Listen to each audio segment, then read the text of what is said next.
Bonjour tout le monde, bienvenue pour cette dernière vidéo de l'été.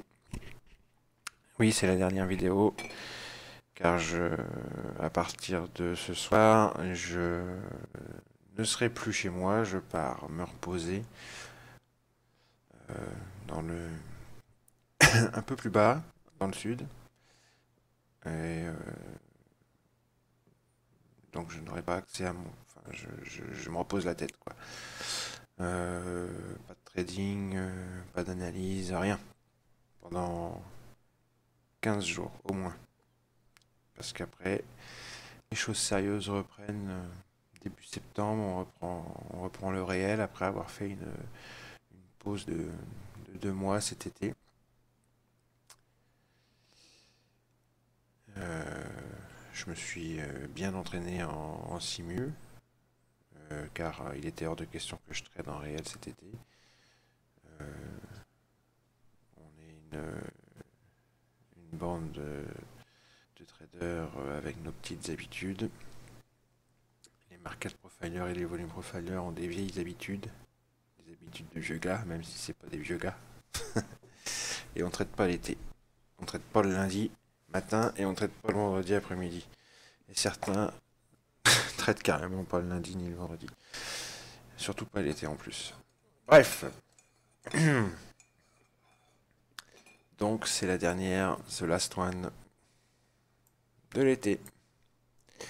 Et à la rentrée, je pense que je continuerai ce petit format de vidéo quotidienne. En essayant de ne pas excéder 10-15 minutes par vidéo. D'analyse pré-marché pour le lendemain. Alors allons-y. Alors qu'est-ce qui s'est passé cette semaine? Rien.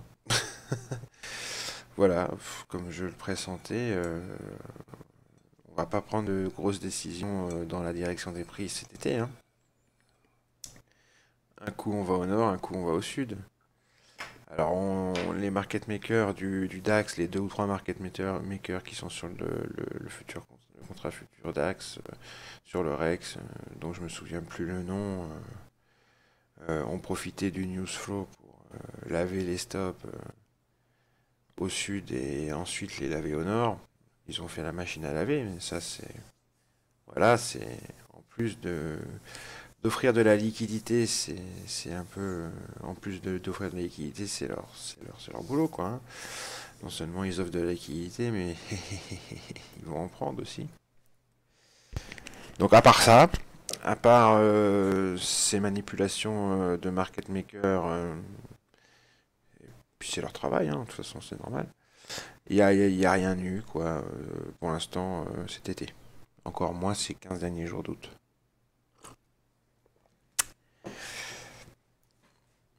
On va pas prendre énormément de risques cet été, je pense. On va attendre la rentrée que les gros poissons rentrent.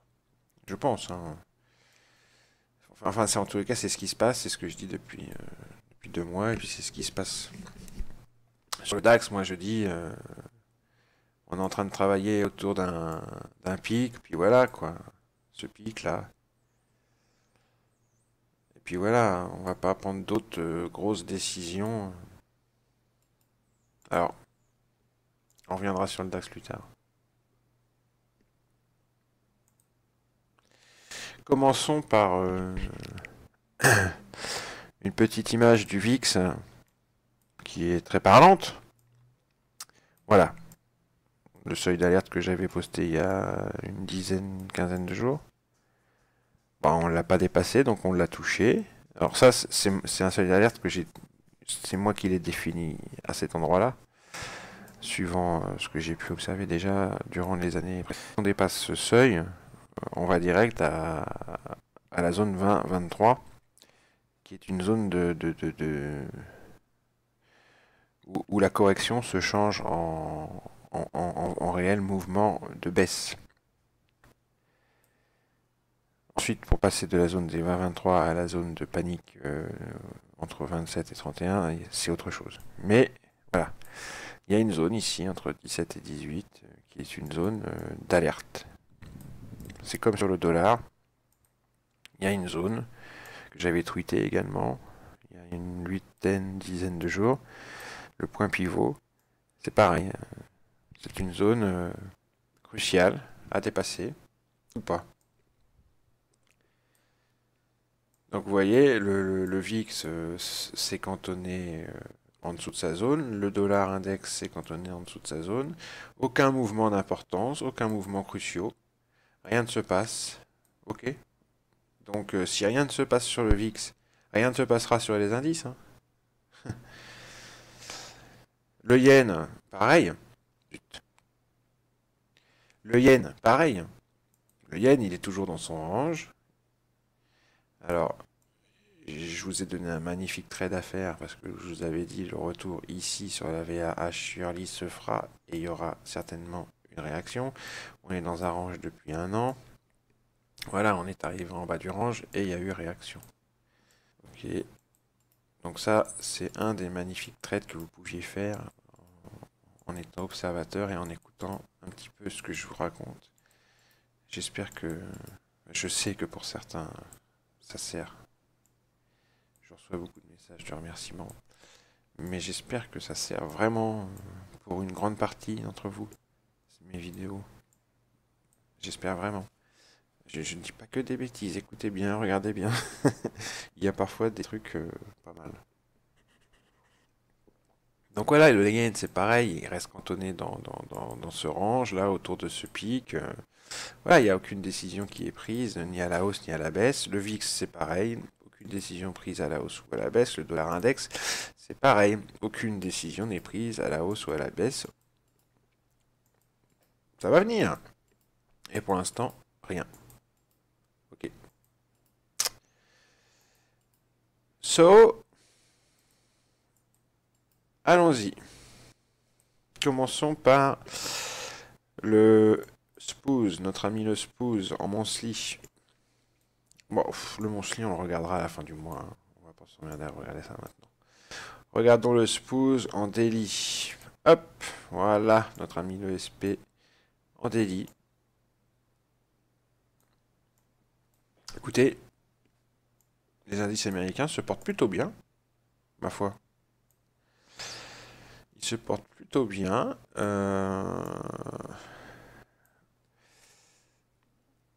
On avait un creux ici entre 96 et 35 qu'on a bien travaillé. D'ailleurs, ce n'est presque plus un creux. Hein. J'avais mis deux niveaux là. Euh, bon, bah, on est repassé au-dessus. Et on est en train de rejoindre les plus hauts annuels et R1 annuel. On a clôturé au-dessus du VWAP trimestriel, au-dessus de la MM20 daily. Les indices se portent plutôt bien. Les indices US se portent plutôt bien. Il n'y a vraiment pas de problème. C'est le Nasdaq qui surperforme. Mais le SP, qui est un indice, qui est l'indice directeur, lui aussi se porte plutôt bien. Regardez, on a dépassé le retracement des 60,8% de la dernière jambe de baisse. On a clôturé au-dessus et surtout on a clôturé au-dessus du VWAP trimestriel. Donc ce n'est pas rien. Moi je pense qu'on va se diriger très vite vers R1 comme on l'avait fait ici dans cette phase de marché. Et bah, après, advienne que pourra, on verra ce qui va se passer. Hein. Est-ce qu'on va recasser pour faire de nouveau plus haut? Eh ben, pourquoi pas moi je vois pas pourquoi ça ne se passerait pas. Je ne vois pas pourquoi ça ne se passerait pas. On s'en fout de ce qui se passe avec l'Ukraine et la Russie, là, mais... Pfou, les États-Unis sont à 10 milliards de kilomètres de ça, ils en ont rien à foutre, mais rien. Enfin, ils font des petits commentaires, Obama il fait des petits commentaires dans la presse, nanani, nananer, mais qui en vérité, il en a rien à battre, quoi. Et puis même, s'il y avait une guerre, bah, tant mieux, hein. Tu sais, ils s'en frottent les mains, les ricains. Hein. Une guerre, c'est génial pour eux, hein. C'est relance de l'industrie, on fait du pognon. Il n'y a pas de souci. Hein. Bref, c'est comme ça, c'est triste, mais c'est comme ça. Donc si on regarde le Nasdaq sur les indices américains, c'est lui qui surperforme puisqu'il fait de nouveaux plus hauts annuels. Hein. Le Nasdaq a fait un nouveau plus haut annuel vendredi. Il faut quand même le souligner. Hein. Voilà. a dépassé légèrement la petite zone en vert là. Alors, là c'est pareil, sur le Nasdaq, j'avais donné 2 points, 2 points, 2 points. Que si vous les preniez, que vous faisiez deux magnifiques trades. J'avais donné cette zone, 3860, 3830, qui a fait rebondir les prix. Et j'avais donné cette zone, 3984, 39, qui a stoppé les prix nets vendredi. On a fait un léger excès au-dessus. On a fait donc un nouveau plus haut annuel de quelques points, très peu. Puisque ici, on avait fait en plus haut 9,63,5. Et là, on a fait 9,47,25. Non, non, non, non, non, non. Ici, on a fait 9,94,50. Vous voyez, donc on a fait un nouveau plus haut. Mine de rien, sur le Nasdaq, on a fait un nouveau plus haut. Vous savez que le Nasdaq, c'est un indice qu'on surveille énormément en tant que scalper. Quand on scalpe, par exemple, le SP500, on surveille le Nasdaq à côté. C'est un indice qu'on surveille. On surveille si le SP fait des nouveaux plus hauts, on surveille si le Nasdaq en fait. Et s'il n'en fait pas, le nouveau plus haut du SP est suspect. En tant que scalper, en tant que bon scalper, qui connaît les bons outils, c'est une technique très connue, ça. Le Nasdaq, c'est un indice qu'on regarde de très près. Et là, il a fait de nouveaux plus hauts, notre Nasdaq. Même si, bon, ça n'a pas été suivi, c'est à noter. C'est à noter tout de même. Donc, il se porte bien. Le secteur techno se porte bien. Il n'y a aucun problème.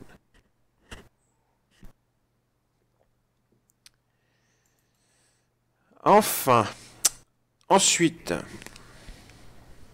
regardons l'eurodoll. Je le regarde parce qu'on va passer vite fait dessus. Il a rien fait. Hein. Il ne fait absolument rien, l'eurodoll. C'est pareil. Hein. Alors l'eurodoll, il est coincé entre un niveau volume profile à 33,25 ici et un autre à 34,40. Voilà. L'eurodoll, il est coincé dans un range qui est en fait ce range matérialise en fait deux niveaux volume profile. Tout simplement. Deux niveaux de réjection. Un 34,40, un 33,25. Voilà pourquoi il est coincé là-dedans. Parce qu'il est entre deux niveaux de réjection. Donc il fait du... Alors ensuite, si les choses doivent évoluer, il faut casser un de ces deux niveaux. C'est les niveaux à casser, 34,40.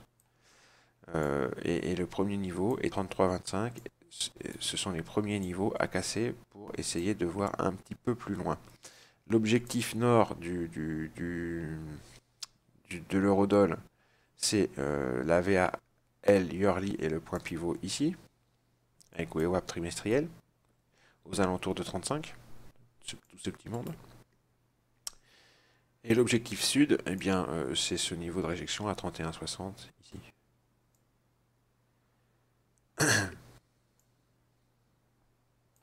Qui ne serait pas loin du POC annuel de l'année dernière à 32, aux alentours de 32, 32,15. Donc voilà, on surveille la sortie de cette boîte d'AQ, ici, de ce petit range, 34,40, 33,25. Au nord, on a quand même des niveaux qui sont assez costauds à passer. Il va falloir beaucoup de force à l'eurodoll au 6E pour passer cette zone-là, à 35. Parce qu'il y a VAL yearly, point pivot yearly, VWAP trimestriel. Ça fait du niveau. Hein. Ça fait du niveau. Hein. Ça, ici, c'est une sacrée résistance, mes amis. S'il arrive à passer ça, ça démontrera vraiment une grande force. Et dans ces cas-là, je ne vois pas pourquoi il s'arrêterait en si bon chemin. S'il arrive à passer ça, notre eurodoll, il réussira certainement à rejoindre le POC annuel. En tous les cas, ce POC aussi, ici, volume profile, des 6000 derniers jours, qui est important à 36,05, on va dire 36. Objectif 36, 36, 73, si on arrive à passer 35. Au sud, si on arrive à passer 33, 25, objectif premier, 31, 60. Voilà pour l'eurodoll. Regardez comme les 31, 60. Non, c'est pas ici. Voilà. Regardez comme les 31, 60 ici ont bien rejeté les prix. Et ici. Et ici. Et ici. Avec au-dessus en extension le pivot, le POC annuel de 2013. Vous voyez? Vous voyez comme c'est un niveau important? C'est pour ça que je le mets. C'est un bon support. Et c'est l'objectif. Si on casse 33,25.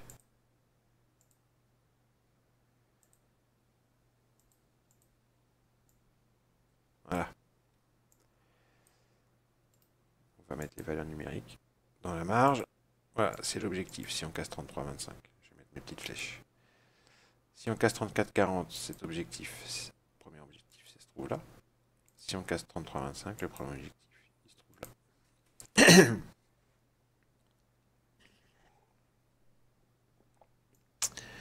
Voilà pour l'eurodoll. Et en extension, au nord, cette zone-là, POC Early, POC Volume. Et au sud, S1. Ici.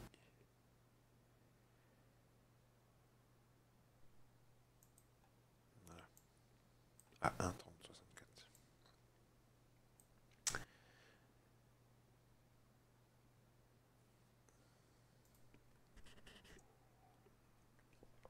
Alors évidemment, pour le Nasdaq, si on échoue sur les plus hauts, là, on retourne sur R1 et en extension la zone des 3830, 3860, c'est évident, hein, d'accord. Si on casse cette zone, cette direction VAH annuelle. Si on casse au nord, je ne peux pas vous donner d'objectif à part R2, qui est quand même assez haut. Hein. Mais bon, tout est possible. J'avais bien visé il y a quelques mois R1, on y a été. Hein. Sur le SP, c'est même chose. Hein.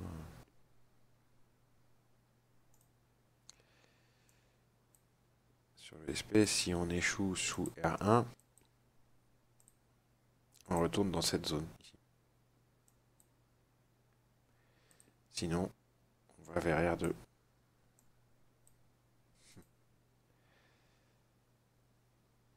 Dans un premier temps, on va déjà chercher les 2000. Je vais mettre un trait d'ailleurs à 2000.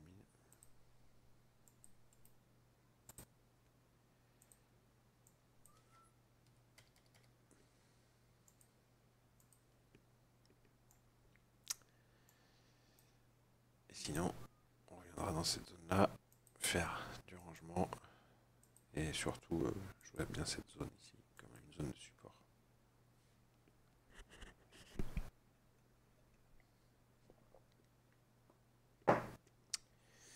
Nasdaq, SP, Eurodoll, c'est fait. On va jeter un coup d'œil au crude. Alors, le crude, pareil. J'espère que... Je sais pas, j'espère que franchement, je fais pas tout ça pour rien, quoi. Regardez, moi, ce que je vous avais dit quand on va revenir sur le crude entre 95 et 95, je vous avais dit c'est un niveau hyper important. Je vais pas revenir sur les raisons. Revoyez ma vidéo hebdomadaire de la semaine dernière, celle d'avant aussi. Eh bien, regardez ce qu'on a fait. On est arrivé dessus et qu'est-ce qu'on a fait? Bah, on a réagi tout de suite, quoi. Vendredi, voilà ce qu'on a fait. Alors ça, c'est un beau trade. Hein. Je suis un petit peu énervé parce qu'il m'est arrivé un truc sur le DAC. Je vous raconterai tout à l'heure. Je suis un petit peu vert de rage. Voilà, ça fait un trade à peu près 2000 $, quoi. Hein? Tu poses ton ordre ici, tu vois. Ton ordre d'achat limite ici. Parce que Bronson, il a dit dans une vidéo que c'était un super point d'achat. Tu poses un deuxième ici. Tu peux en poser un au milieu de la zone aussi. Tu mets 3 contrats ou t'en mets qu'un sur le haut de la zone. Puis tu mets ton stop. J'avais dit de les mettre ici, les stops. Moi. Sur le triangle vert, le rectangle vert, là, c'était les stops. Mais il n'y a même pas eu de drawdown. Il n'y a même pas eu de... Vous pouviez mettre votre stop 0 direct dans la foulée. Vous faisiez 2000 $ dans la journée, hein, vendredi. Hein. Mais j'espère vraiment que je fais pas tout ça pour rien, sérieusement. Donc maintenant, qu'est-ce qu'on peut faire sur ce crude? On est revenu sous le pivot annuel. C'est un seuil clé. Soit on rejette à nouveau et on redescend vers cette zone. Et après, on refera une réjection et on peut continuer longtemps comme ça, hein, parce qu'on est entre deux niveaux d'importance. Soit on le recasse par le haut, on se redirige vers l'oblique long terme, ici. Et VWAP trimestriel, ici. Et évidemment, en extension, la VAH annuelle. Voilà les premiers objectifs, à la hausse et à la baisse.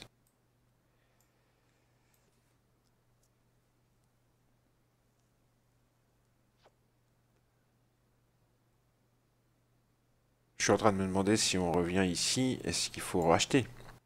Bah, tant que le niveau tient, oui. Hein. C'est vraiment un bon niveau. Il n'y a pas à tortiller du cul. C'est un niveau de réjection sur le volume profile des 4000 derniers jours. C'est le point pivot annuel. Il y a VAL annuel juste en dessous. Sur le profile annuel, pareil, c'est un niveau d'importance. On a un niveau juste au-dessus, quoi. Ouais, ça se rachète, ça se retente avec les stops ici, une fois de plus. De toute façon, pas de raison que ça lâche pour l'instant. Hein. On verra.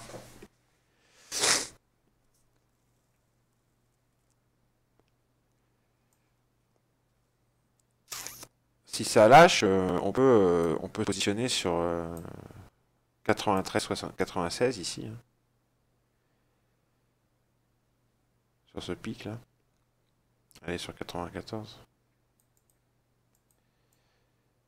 On peut retenter un long sur 94 ici. Mettez vos stops en dessous le petit rectangle vert. Ça peut être un objectif hein, ici. On peut descendre jusque là. Si on fait du boulot dans cette zone, hein, on peut aller jusque là. Il n'y a pas de souci. Alors, bien évidemment, si on casse par contre... Vous voyez en plus, là, il y a le POC de l'année dernière. Hein, c'est pour ça que je vous fais mettre vos stops là, en fait. Parce que ici, c'est le POC de l'année dernière. C'est un niveau important. Alors, si on casse tout ça, c'est direct la cave ici. Hein, à 88,55. 88, allez. En extension, ce point-là ici. Donc attention. Bah, dans ces cas-là, il sera temps de rentrer short. Ça va très vite, hein, vous voyez. Quand on casse ce niveau, ça va très vite.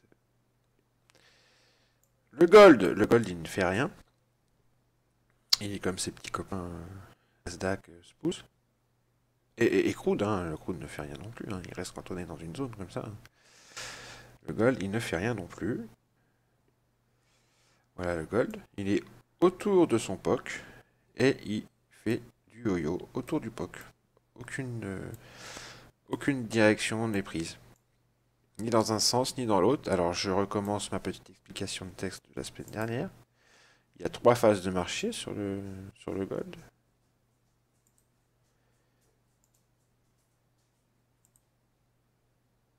La première phase se trouve ici.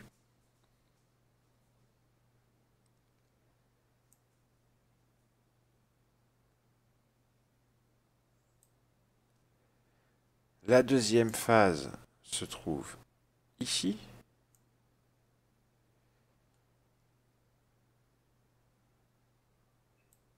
Et la troisième phase se trouve ici.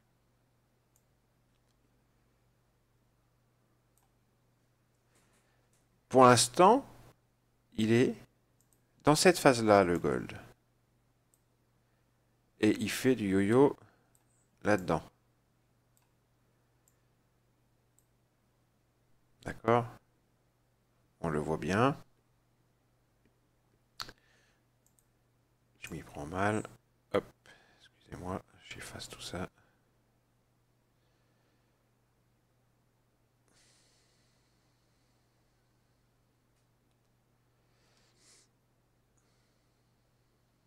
Voilà. Donc on le voit très bien.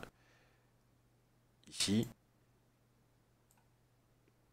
Ici. Ici. Et ici. D'accord? Là, tant qu'il est en dessous de sa VAH Early, le gold, il va osciller dans cette zone. Il faudra casser VAH Early pour enfin aller travailler la seconde zone de marché qui est au-dessus, comprise entre VAH Early et le point pivot annuel. Et en extension, point pivot annuel et ce haut ici, qui correspond à ce pic ici. Et on voit zone de travail ici et ici. D'accord? Deuxième phase de marché, si on casse le POC annuel et ce pic ici, et que l'on rentre dans ce creux là, on travaillera, comme on l'a fait ici et ici, dans la phase de marché numéro 3, la verte ici.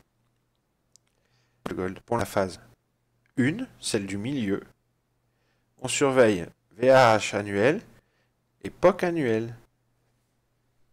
Et en extension, ce point ici. En fait, on surveille les 1280. Si 1280 pète à la baisse, on se dirigera vers la VAH yearly à 1258. Si la VAH yearly pète, on se dirigera vers le point pivot annuel à 1364. Et en extension, ce pic à 1390-1400. Mais pour l'instant, c'est neutre. C'est neutre. Point crucial. VAH yearly à 1333,90. Et puis, ce niveau de réjection à 1339,80. 1340, quoi.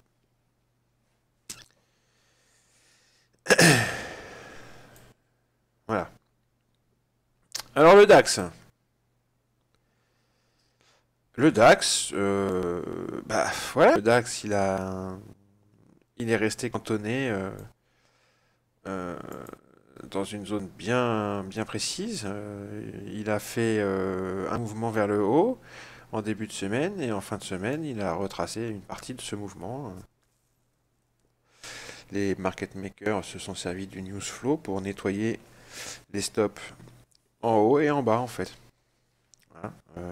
Il y a des zones à stop qui étaient au nord qui ont été nettoyées toute la semaine. Au fur et à mesure, il y en avait là. Dans mes vidéos quotidiennes, je vous les ai montrées à chaque fois. Hein. Il y en avait ici, ici, ici, ici. Ils les ont nettoyées. Et après, ils ont nettoyé celle-ci. Celle-ci, celle-ci, celle-ci, celle-ci, celle-ci. Voilà. Ils ont fait du nettoyage par le bas et par le haut. Donc celle-ci, hop, hop, elles n'existent plus. C'est le corps. On va la déplacer ici. En dessous, les 9037. À 9036 donc. Sinon, je suis sur mon compte réel là. Faudrait pas que je fasse une connerie. Attendez, je vais me mettre en mode sim. Faudrait pas que j'entre un ordre et puis qu'il soit pris lundi quoi. Voilà, ça y est, je suis en sim. Donc, je continue. on en a une ici, donc maintenant une zone à stop aussi. Une ici, en dessous des 37, donc à partir de 9036. Et une ici, à partir... moi je vous conseille à partir de 1895.5.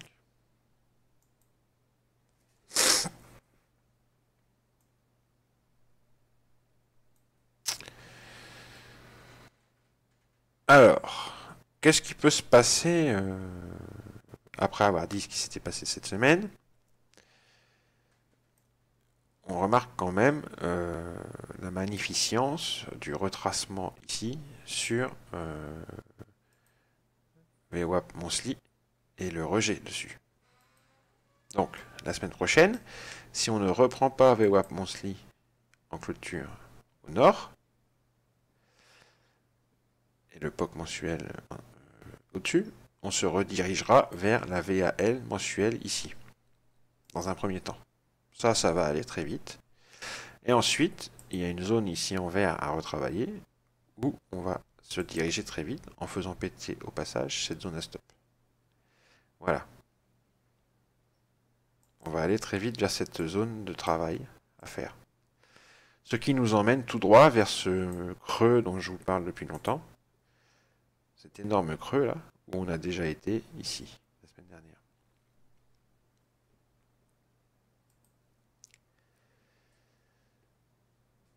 Il se pourrait qu'on s'attarde un petit peu dans cette zone, parce qu'il y a du travail à faire un petit peu. Ça serait genre lundi.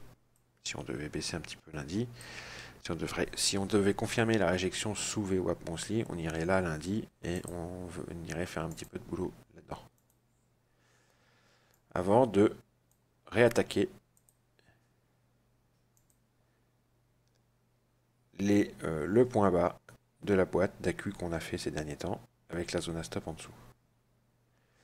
C'est le point pivot annuel et en extension ce niveau des 8896, enfin, ce pic ici en gros. D'accord? On va venir réattaquer cette zone.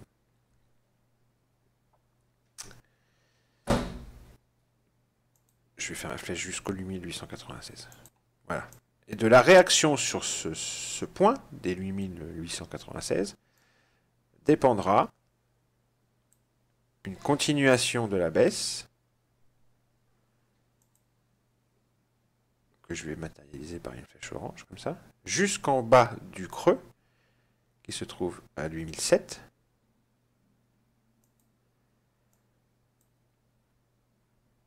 Jusque cette seconde zone verte où il faut faire du boulot, ici,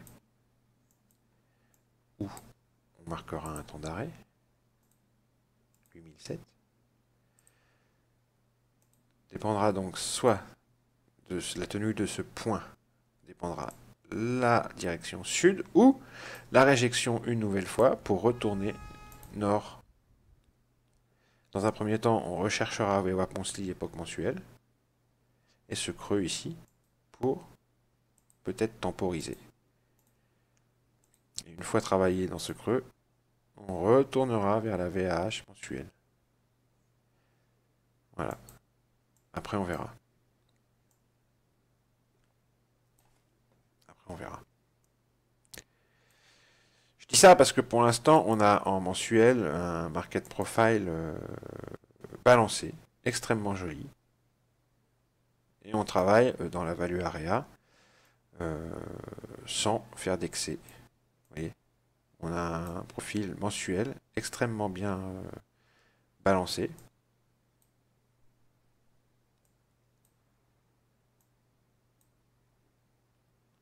Pardon, excusez-moi. Vous voyez, il est très joli, il est très bien balancé. Et ce profil mensuel respecte bien les principes du market profile. On a une belle courbe, très jolie, comme ceci. Et on fait des va-et-vient et on travaille à chaque fois dans les endroits où du travail est à faire. Là, on s'est arrivé dans ce creux ici et on est en train de faire du boulot dans ce creux ici. Il y a du boulot à faire ici aussi. Il y en a en bas de la value area et en haut de la value area. pour l'instant, on n'a pas étendu la value area mensuelle. On reste à travailler à l'intérieur. D'ailleurs, on a rejeté dessus vendredi. Vous voyez, VAL mensuel. C'est là-dessus qu'on a rejeté vendredi. Donc, est-ce qu'on va remonter vers la VAH mensuelle la semaine prochaine? Eh bien, peut-être. Peut-être. C'est une hypothèse. C'est une hypothèse de travail.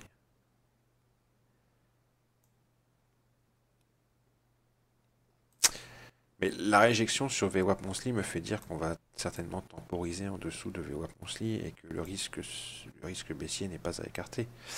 Mais moi, je ne vois ni hausse ni baisse pour l'instant. Il n'y a rien ne se passe. Hein. C'est un range, hein. C'est une boîte. Hein. Vous voyez, c'est une espèce de grande boîte comme ça. On a fait un excès là en dessous, mais voilà. Il y a une petite boîte et une grande boîte. Hein. On va dire que la grande boîte, c'est ça. Et que la petite boîte, c'est ça.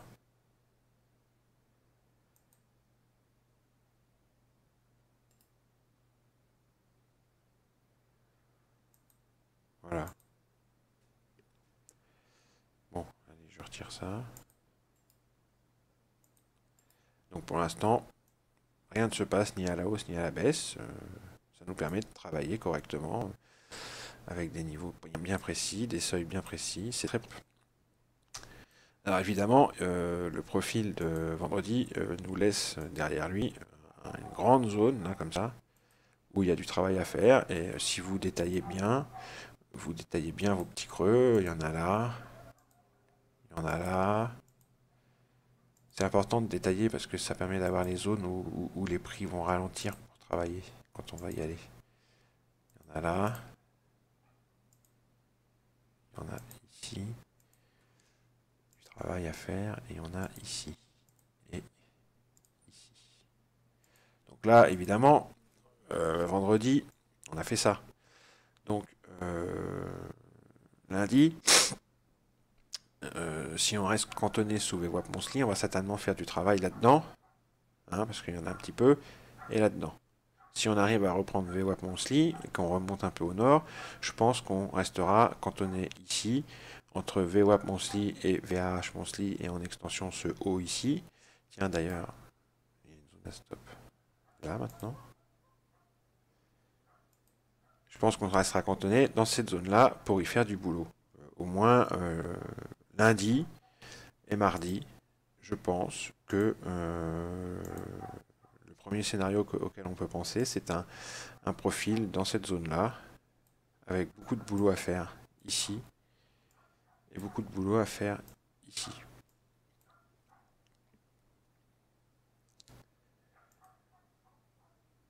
Après, si l'on passe sur le graphique en daily, on se rend compte que les choses n'ont pas changé. Le point à ne surtout pas casser au sud, c'est le point pivot annuel, là où on a rejeté. Sinon, c'est direction le pic ici du bas de ce grand creux, à 8007. Mon premier objectif au sud, c'est 8700, si on casse le point pivot annuel, à 8926. C'est mon premier objectif au sud, 8700.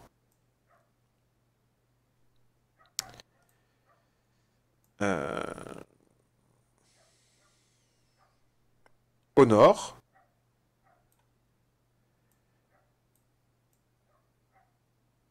si on retourne au nord, on va poser des fibos sur ce mouvement de hausse qu'on a eu là. On se rend compte qu'on a réagi sur les 61,8 en fait. On a clôturé juste dessus. Un petit peu au-dessus. Donc on pourrait très bien lundi reprendre. Et essayer cette fois de réintégrer une bonne fois pour toutes cette VAL yearly et se diriger vers le POC et le MA 200 ici. La question est, est-ce que ce mouvement-là,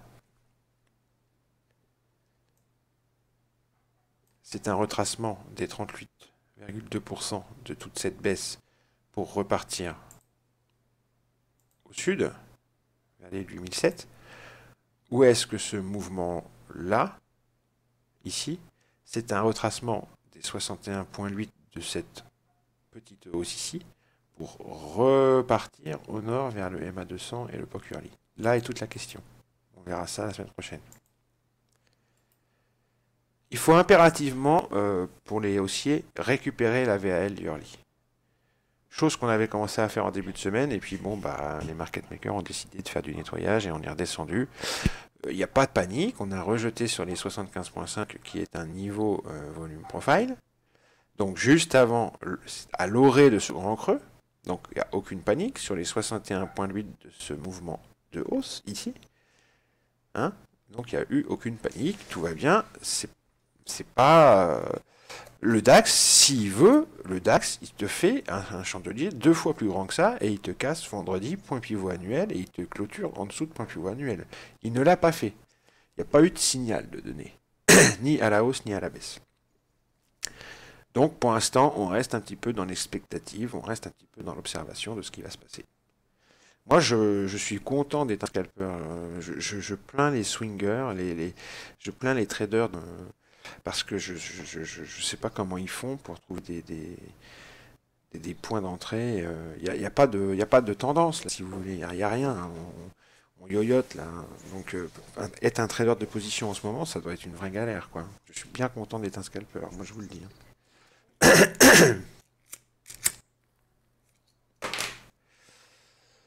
Vous voyez, le SP, lui, magnifique. Hein. Le SP, il a récupéré en clôture vendredi le support qu'on avait cassé la semaine dernière, qui faisait maintenant résistance. Il l'a récupéré. Et en plus de ça, non seulement il l'a récupéré, mais il est retourné dessus pour confirmer sa récupération, pour clôturer au-dessus, pour rebondir dessus et clôturer vendredi soir au-dessus. Donc il nous fait un truc magnifique, le SP. Les indices américains, ils nous ont donné un signal de correction et de reprise de la tendance haussière à court terme. Bah, pour moi, c'est comme ça que je l'interprète. Donc je pense que les indices européens qui sous-performent légèrement,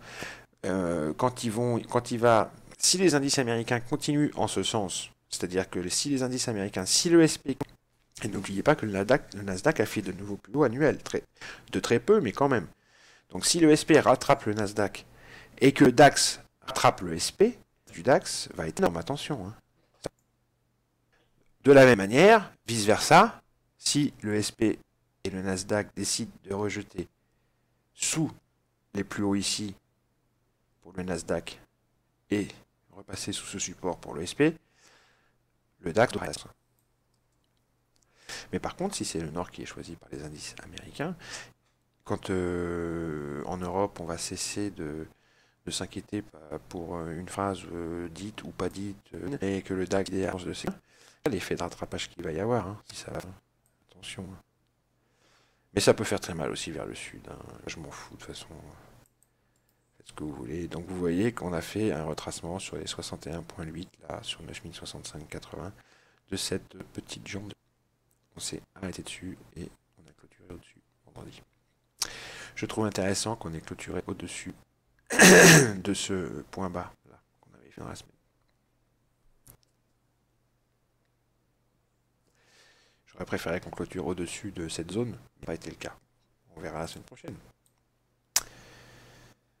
Voilà. Alors il m'est arrivé un truc sur le DAX, comment je suis énervé. Je suis content, je suis en simu. Hein. C'est l'été, je vous l'ai dit en début de vidéo. Donc j'ai fait cet été, il était hors de question que je traite de la simu. Je me suis bien entraîné, je suis content. Vivement la rentrée, machin. Mais heureusement que j'étais en simu, parce que je vous dis pas comment je serais énervé. Mais vraiment énervé. J'avais un ordre ici. Alors je vous laisse, je vous regardez. Le market profile weekly, il est où? Le voilà. On avait deux zones print en orange que j'ai montré toute la semaine. Alors tiens, il y avait deux zones de single print en orange là que j'ai montré toute la semaine. J'avais un ordre de vente, un sell limite sur le haut de la zone, ici. Regardez ce qu'il a fait le DAX. Et je comprends pas, hein. Enfin si je comprends, je comprends, je sais ce qui s'est passé. J'avais donc posé mon ordre ici. Et j'étais parti faire un tour, il faisait à peu près beau chez moi. Mon ordre, il était ici, sur les 26, là. Regardez, le DAX, il est venu toucher mon ordre. J'ai pas été pris. Il devait y avoir du monde, je sais pas, j'ai pas été servi. Et après, regardez. Là, il y en a pour 6000 euros de gain. 6000 euros de gain. Je vous mens pas, hein, je vais prendre la réglette.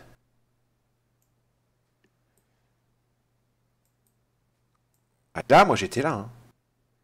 Voir, hein. Et je serais rentré, j'aurais vu 6937 euros. Au moment où je suis rentré dans mon DOM, j'aurais vu ça comme PNL. Je vous laisse imaginer. J'ai été énervé, mais j'étais énervé. Mais heureusement que j'étais pas en réel, sinon je crois que j'aurais tout pété dans mon bureau. Ça, c'était le trade du mois, le trade de l'été, le trade de l'année peut-être. Hein. Magnifique. Haute zone de single print. On a touché mon ordre, on n'a pas fait un ticket, pas été servi, ça a dû rejeter très rapidement, pas eu le temps d'être servi. Et voilà. 6900 euros plus bas, je suis dégoûté quand je rentre chez moi le soir. Mais c'est pas grave, je sais que des trades comme ça, il y en aura d'autres. Et un jour, je serai soit devant l'écran, soit je serai servi. Bah, ça m'a donné une leçon. Je vais vous dire que maintenant, je mettrai mes ordres comme ça, de ce type, un tick en dessous la zone, le seuil. Quand j'ai un seuil, maintenant, je mettrai, quand c'est un ordre de vente, un tick en dessous, mon ordre. Quand c'est un ordre d'achat, un tick au-dessus. Voilà, c'est la leçon que je prends. Quitte à élargir mon stop d'un tick, peu importe, on verra, je verrai, je réfléchirai. Mais voilà, c'est la leçon que je retiens de ça, c'est que il vaut peut-être mieux mettre ses ordres un tout petit peu en dessous, et puis qu'ils soient touchés, quoi. Alors d'ailleurs, je vais remettre le graphique Market Profile hebdomadaire. Vous voyez les zones dans lesquelles il y a du travail énorme à faire la semaine prochaine. On a clôturé ici, sur la petite flèche rouge, là. Donc on pourrait très bien revenir là, la semaine prochaine, ici, et ici, pour faire du boulot. Ce qui me fait dire que la solution nord n'est pas à écarter. Du tout, du tout, du tout, du tout. Moi, je ne suis pas du tout convaincu par les gens pessimistes qui parlent qui disent que nous sommes à l'aube d'un krach boursier sur le DAX ou qui parlent je sais pas, non, non, je respecte tout à fait leur avis. Moi, je vois rien de tout ça pour l'instant. Mais tant mieux si ça arrive parce qu'on fera des sous. Hein. Mais pour l'instant, je vois pas, je vois un truc plutôt neutre. L'année dernière, on avait un creux ici, et ben cette semaine, on a retravaillé ce creux, d'accord? On avait un creux ici, et on l'a retravaillé ce creux ici cette semaine. Donc la semaine prochaine, on pourrait très bien retravailler les deux creux au nord, là, qu'on a laissé derrière nous. Et puis voilà, peut-être pas, peut-être que les prix décideront d'aller directement au sud, et de casser ce seuil-là, qu'il ne faut surtout pas casser, parce que sinon c'est la cave. Ou du moins, c'est les 8007. Je vous montre le market profile daily rapidement pour que vous ayez les niveaux, les single print et tout ça. Voilà donc le market profile daily. Voilà de vendredi. Donc vous voyez qu'il y a énormément de boulot à faire dedans. Vous voyez qu'on avait un creux dans le profil de jeudi qui n'a pas été comblé vendredi. Donc vous voyez que dans cette zone, il y a énormément de travail à faire. D'accord? Et en plus, il y a une zone de single print au milieu. Ok? Donc voilà, il y a une queue d'achat ici, une zone ici. Alors au nord, au-dessus, il y a une autre zone de single print ici. Je vous laisse noter les niveaux. Vous avez un Virgin POC et une VAH vierge ici, à 507.5 à 531.5. Et juste au-dessus, encore une zone de single print. Et encore plus haut, un POC 651, une VAH vierge à 679 et une zone de single print compris entre 685.5 et 709.5 et en extension ici on a 720, je crois. 724. Une single qui va jusqu'à 724. On va s'arrêter aux alentours de 9008 pour l'instant. Voilà. Bah, comme je m'en vais un petit moment, allez-y, prenez les niveaux d'époque vierge et d'évalue area vierge dans la marge, là, en bleu et en rose. Et regardez où sont les zones de single print importantes. Alors les zones en bleu avec un filigrane rouge, c'est des queues de vente et des queues d'achat. Et les zones en bleu avec des filigrammes bleus, c'est des zones de single print de milieu de profil qui sont beaucoup plus importantes et pertinentes au niveau du setup de la réjection quand on arrive dessus la première fois. Donc ça c'est au nord. Et si je vous montre celle au sud, voilà, celle du sud. Donc l'époque vierge et les values area vierge que vous voyez ici, qui vont s'étendre tant qu'on ne les touchera pas. Vous avez les valeurs numériques dans la marge. Et les zones de single print et les queues de vente et les queues d'achat. Je vais écarter pour que vous voyez bien les niveaux au sud. Et je vais faire une pause sur l'image. Voilà. Voilà tous les niveaux qu'il y a au sud d'importance. Voilà. Voilà. Voilà, je pense avoir tout dit. Je vous souhaite une bonne quinzaine et je vous revois à la rentrée parce que là pendant 15 jours, à part checker mes mails, regarder un petit peu vite fait ce qu'a fait le DAX le soir, je ne ferai pas de vidéo et de toute façon je ne pourrai pas en faire parce que je ne serai pas avec mon PC habituel. Et, euh, et voilà, donc je vous dis à dans 15 jours. Bon trade, faites attention, méfiez-vous. Si vous n'avez pas tradé cet été, continuez, attendez la rentrée. À la rentrée, entraînez-vous quelques jours avant de reprendre le réel. Et puis voilà, bonne fin de mois d'août. Et je vous revois dans 15 jours. Ciao les amis.